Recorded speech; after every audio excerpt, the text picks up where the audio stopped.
Alright, welcome to the review of the Goat Creek Trail, making our way down to Cathedral Falls. In order to find your way to this trailhead, you're going to go to the city of Morton, Washington. This is going to be your last stop for gas on the way there, so be sure to stop and fill up the tank. From there, you're going to drive east on Highway 12 for approximately 5 miles until you get to Cosmos Road. At Cosmos Road, you'll take a sharp right.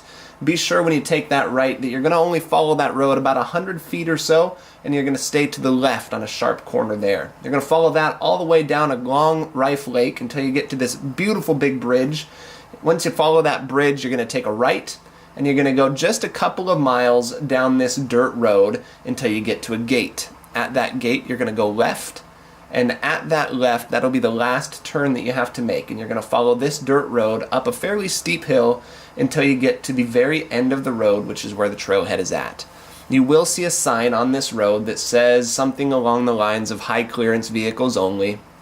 Be aware that I have taken this road and I have done it in my truck, but I wouldn't be afraid to do it in my car. It is not terrible. You're going to have to go slow, but it is completely doable. So with that, I'm going to get you to the review of the trail.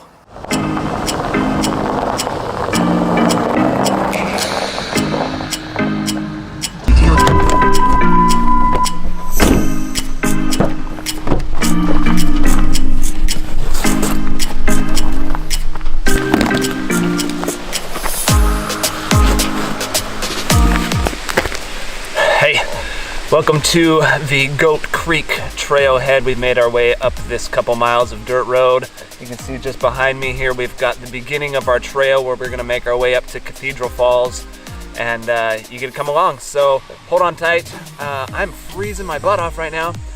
It's like December 3rd, and we just got a lucky year where there's no snow up here, but it's dang cold. So yeah, my fingers hurt, but here we go.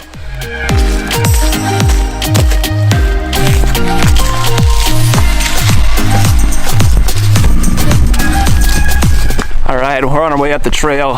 We've only got about a mile to walk to get to Cathedral Falls.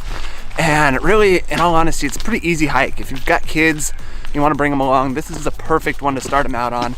About a mile, almost flat the whole way, and plenty to see along the way. So I'm going to keep walking. If I see anything interesting, I'll make sure and stop and let you know along the way. And see you at the falls here in just a few minutes.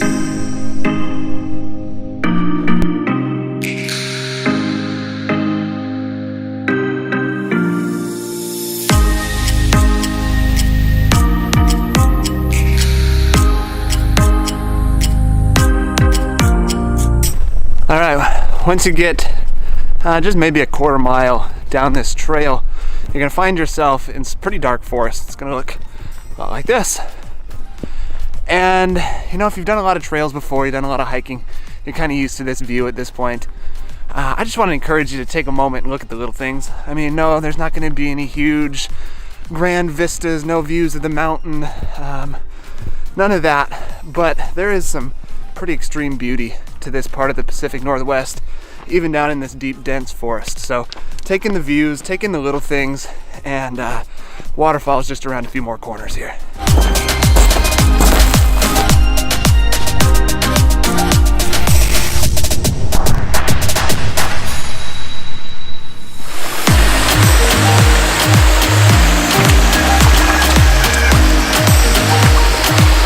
Here's one thing that you need to be aware of with this particular trail is this year we haven't had a whole lot of rain, even though it's December already.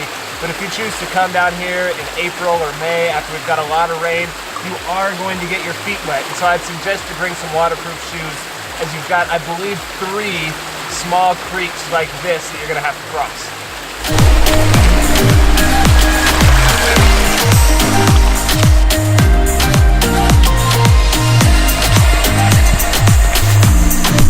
Alright, once you're getting close to about a mile in, you're going to hit really the only uphill section you got on this whole trail.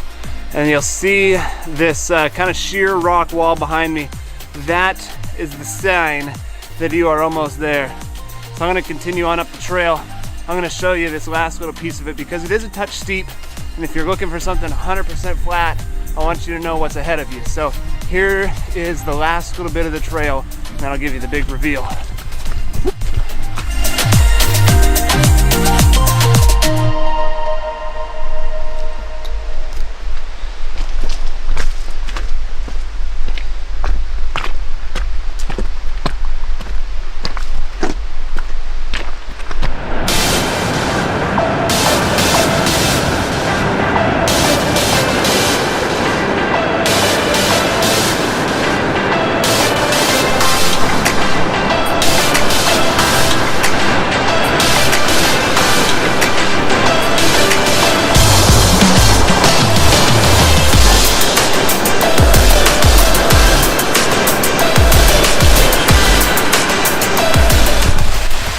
So here's one of the coolest things about this waterfall is it's not just a waterfall that you're gonna come and look at from afar, but you legitimately can walk around this thing about 180 degrees. The trail actually takes you right around it. I gotta watch my step here because like I said, it's super cold out and these rocks from all of the mist are all frozen and it's super slick. Come out in December, be aware of that.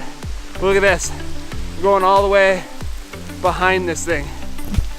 You're gonna come all the way up in here into this enormous cave and we're gonna get dripped on and get all wet. It's probably too dark for you to see me. But man, when you come, this is just one of the coolest things. As we get into the mouth of this cave, and now we're probably 100 feet behind this waterfall. You can see it there. And if I spin you around this way, you can see how massive this cave is. It's just ridiculously big. In fact, I think it's big enough. I think I need to show you some B-roll of it.